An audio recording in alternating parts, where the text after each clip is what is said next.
Magandang araw po. This is Mer Laison, also known as ang Magsasakang Reporter. Ikinararangal ko po ang pagiging magsasaka dahil kung walang magsasaka, magugutom ng aking kapwa.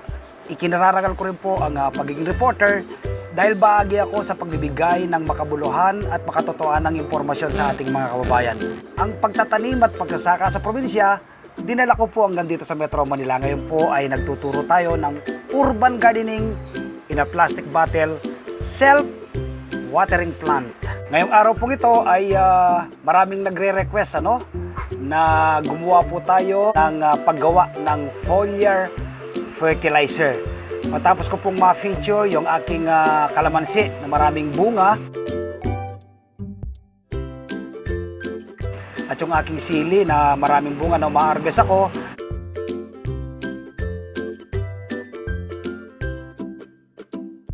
ay nagre-request po yung iba paano daw po mapabunga yung kanilang mga tanim.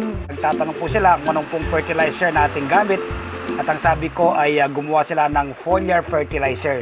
So ngayong araw po ito pong aking tatalakayin, ang paggawa ng foliar fertilizer. Tinatawag namin ng mga nag-organic ay fermented fruit juice. Samahan nyo ako.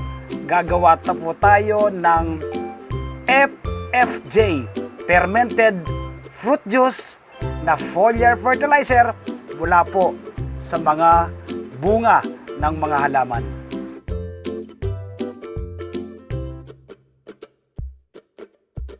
Unang-una po ay saging. Ito po, isang saging na buo. Tapos ay ito apple, napaka-healthy po ng mga yan. Kailangan po maganda yung kalalabasan ng ating gagawing foliar fertilizer. Tapos po ay grapes, ilang pirasong grapes. So, ire-ready po natin. So, ang una po itong ating saging na ating gagayatin, Tanggalin nyo lang po yung kanyang dulong yon. Tapos ito, iwa-iwain lang po ito ng maliliit.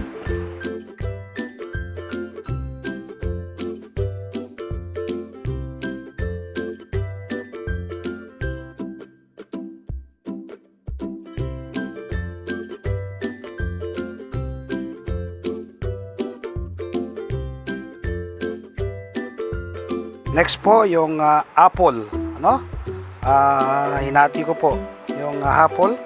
Yan. Okay, gayatin din po natin tulad ng ginawa natin sa saging. Kung mapapansin po ninyo itong kahit sa tao po, napaka-healthy nitong ginamit natin. Ganon din po sa mga halaman.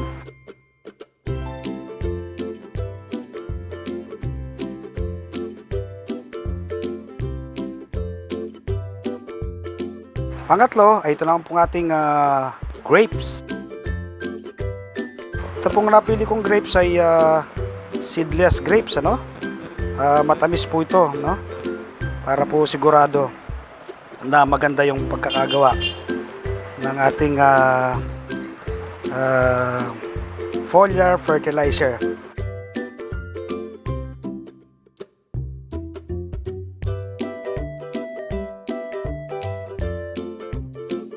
Titimbangin po natin yan dahil meron pong kapartner yan, dapat is 1:1,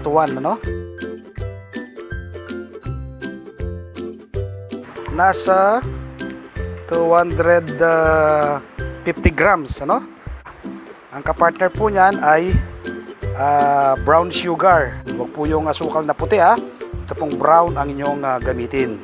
Pero pinaka the best po ay molasses. So sa ngayon ay mahirap pong makabili ng molasses, ay ito pong brown sugar ay pwede na. Okay? So kung gaano po kasukat yan, 2.5 milligram, tapos 2.5 din po ito, So 1:1 ang tawag po doon.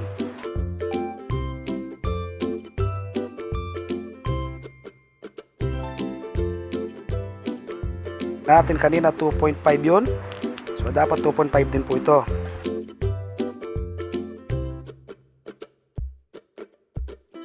Ilagay na po natin ngayon to. Ating ginayat na prutas.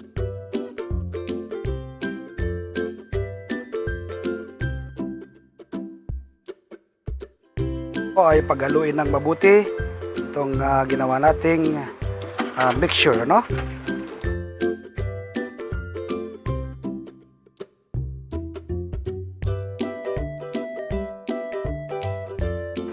Halo pa.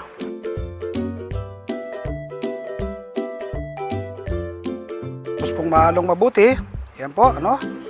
Takpan na po ngayon yan. Yan. Ito po siya.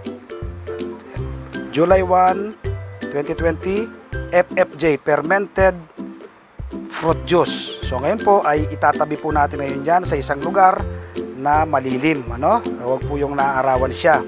At hayaan nyo po siyang maburo after 1 week, no? Pwede na po siyang gamitin. Pero mas maganda po kung pagtatagalan nyo pa siya hanggang 1 month.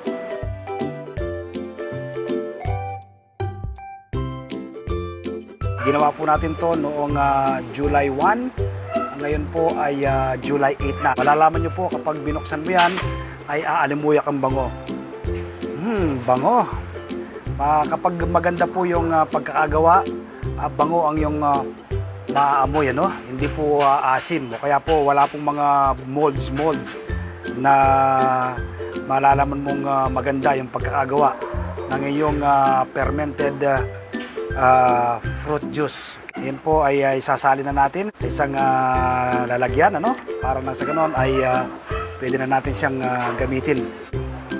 So ngayon po ay sasalain natin yung ating ginawang FFJ. So gagamit po tayo ng malinis na pansala nang sa ganon ay hindi po makontaminate yung ating ginawang FFJ.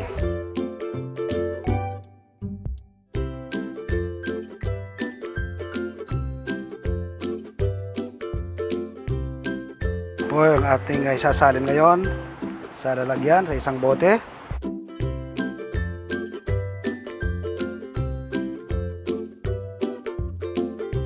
Meron na po tayong bagong gawang foliar fertilizer. After 1 week, no? Pwede pong gamitin yan. Tatagal siya ng kahit isang buwan, okay pa po yan, no? Kung hindi nyo maubos.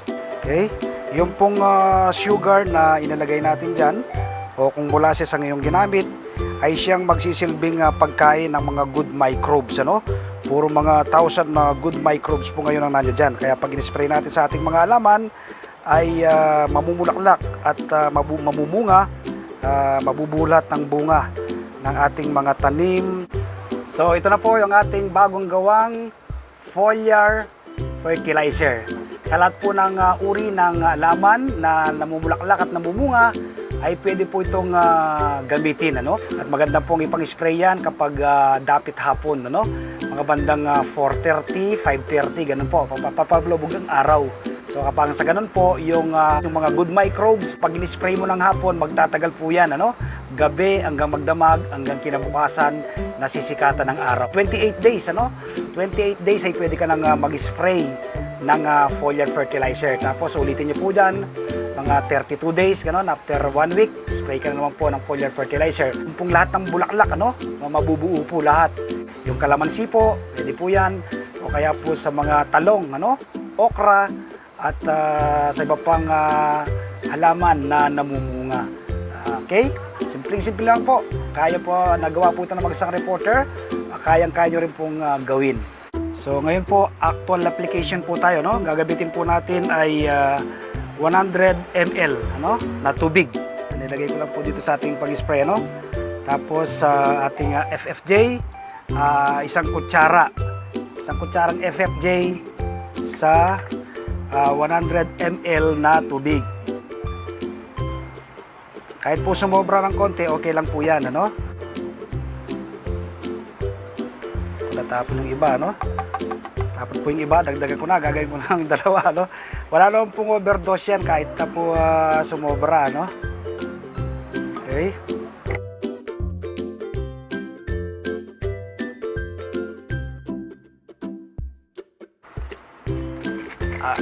Halugin nyo lang po. Tapos pwede na pong gamitin yan sa ating mga halaman.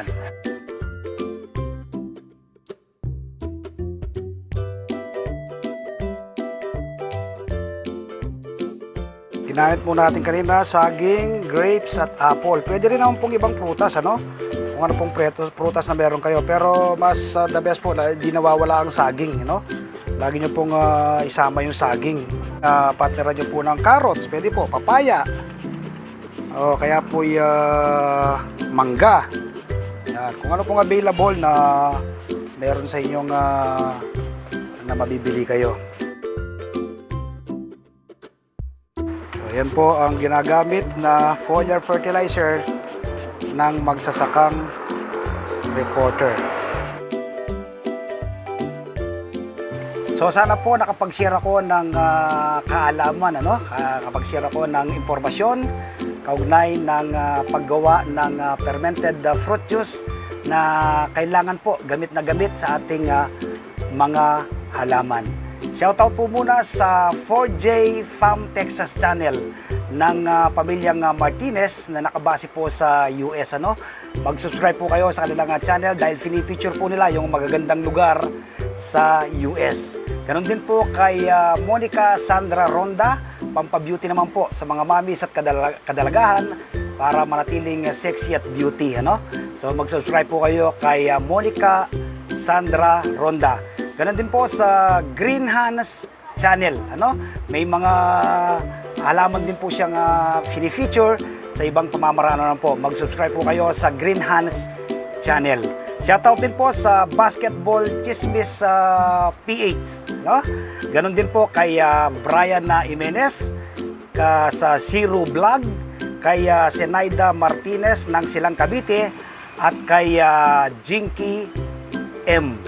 Bago po ako magtapos, nais ko pong samantalayin ang pagkakataon na magpasalamat po sa inyo, ano, na patuloy pong nanonood dito sa aking channel, ang Magsasakang Reporter. Kaya patuloy pong lumalaki ang ating mga viewers. Ngayong araw pong ito ay malugod ko pong ibinabalita na umabot na po tayo sa mahigit 15,000 na subscriber, ano?